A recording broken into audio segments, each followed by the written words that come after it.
Solving word problem of partnership और problem number 2 हमारा जी, इसकी स्टेटमेंट है Mohammed Hasan and Mohammed Hussain invested ₹8,000 and ₹12,000 respectively for 5 months in a business. They got a profit of ₹2,700. Find each one's share in profit.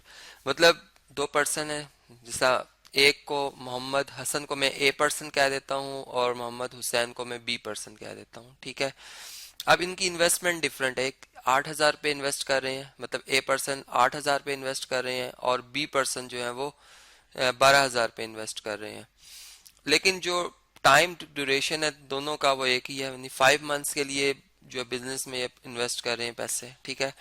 अब दोनों को profit जब आया, मतलब एक प्रॉफिट हासिल हुआ है, वो है जी 2,700 रुपये का, ठीक है। चूंकि ये पार्टनरशिप का बिजनेस है तो इसमें अब जो प्रॉफिट शेयर है वो इक्वल नहीं डिस्ट्रीब्यूट होगा, चूंकि इसमें जो ए पर्सन है उसकी इन्वेस्टमेंट और बी की इन्वेस्टमेंट डिफरेंट है, इस वजह से, ठीक है। तो हमने ये बताना है कि ए पर्सन और बी पर्सन को कितना शेयर मिलेगा। ये प्रॉब्लम अगर आप देखें तो ये कंपाउंड पार्टनरशिप से रिलेटेड है, ठीक है जी।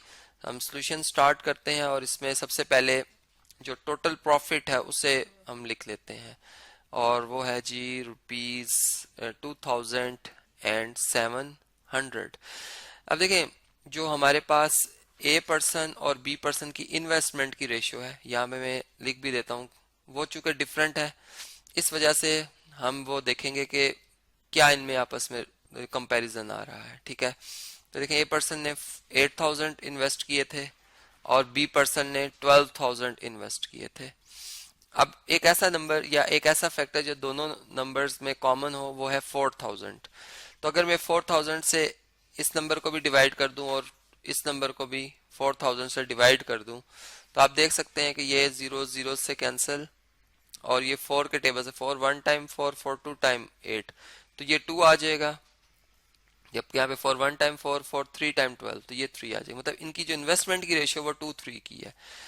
और इसमें जो इनकी मतलब सम ऑफ रेशियो आ रही है, सम ऑफ रेशियो वो कितनी आ रही है जी, वो आ रही है 5। 2 + 3 अगर आप ऐड करें, 2 और 3 ऐड करें 5 आता है। इसका मतलब कि जो भी प्रॉफिट होगा उसके कितने पार्ट किए जाएंगे, उसके 5 इक्वल पार्ट होंगे। ये सम ऑफ रेशियो से हमें पता चला। और फिर उसमें उस इक्वल पार्ट्स में से जो 2 पार्ट्स हैं वो मिल जाएंगे ए पर्सन को, मतलब मोहम्मद हसन को, और जो 3 पार्ट उसके बनेंगे वो मिल जाएंगे मोहम्मद हुसैन को, ठीक है जी। तो चले अब हम इस बात को यूं भी समझ सकते हैं कि अगर ये एक रेक्टेंगल जो है हमारा ये रिप्रेजेंट कर रहा हो 20 बल्कि 2,700 को यूं समझ लें आप। इसके 5 इक्वल पार्ट्स करते हैं, 1 2 3 4 और ये तकरीबन यहाँ पे आके ये 5 बनता है। तो इसमें से 2 पार्ट्स आप देख सकते हैं कि ये बन जाएंगे यहाँ तक, और इसमें जो 3 पार्ट्स हैं वो ये बन जाएंगे बी पर्सन का शेयर। तो हम इन्हें कंपैरिजन में भी देख सकते हैं एक शेयर, ठीक है। अब हम यहाँ पर लिखते हैं, एक हेडिंग बनाते हैं एज शेयर में। वो नाम चूंकि उसके स्पेल्स लिखने उसके वो ज़रा डिफिकल्ट था, मैंने इसलिए एज को शॉर्ट फॉर्म में लिख दिया। एज शेयर जो है वो कितना आएगा, जो इसमें हमारे पास आप यूं समझ लीजिए जो टोटल प्रॉफिट है, टोटल प्रॉफिट उसको डिवाइड करना है सम ऑफ रेशियो से, सम ऑफ रेशियो से, और मल्टीप्लाई हम कर देंगे जो पर्सन की यहाँ पर रेशियो आई है 2 जैसे।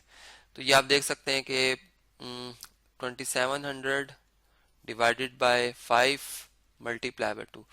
अब 5 के टेबल से 2,700 को डिवाइड करते हैं, 5 1 टाइम 5 5 5 टाइम 25, 2 रिमाइंडर आ जाएगा 20 बन जाएगा, 5 4 टाइम 20 होता है और 5 0 0 5 40 को 2 से अगर आप मल्टीप्लाई कर दें तो ये बनता है 1,080। तो ये इतने रुपीज जो है वो मिल जाएंगे ए पर्सन को। अब 20 शेयर जो है वो हम ऐसे भी निकाल सकते हैं कि टोटल जो प्रॉफिट शेयर है, चूंकि प्रॉफिट की बात हो रही है यहाँ पे, तो टोटल प्रॉफिट में से आप एक शेयर वाला प्रॉफिट निकाल लें तो आपको रिमेनिंग जो प्रॉफिट है वो भी मिल सकता है। 2,700 में से हम माइनस कर देते हैं 1,080, तो ये रुपीज बन जाता है 1,620। तो इस तरह से आप देख सकते हैं कि दोनों पर्सन्स के जो प्रॉफिट शेयर्स हैं वो हमने यहाँ पे फाइंड आउट कर लिए हैं।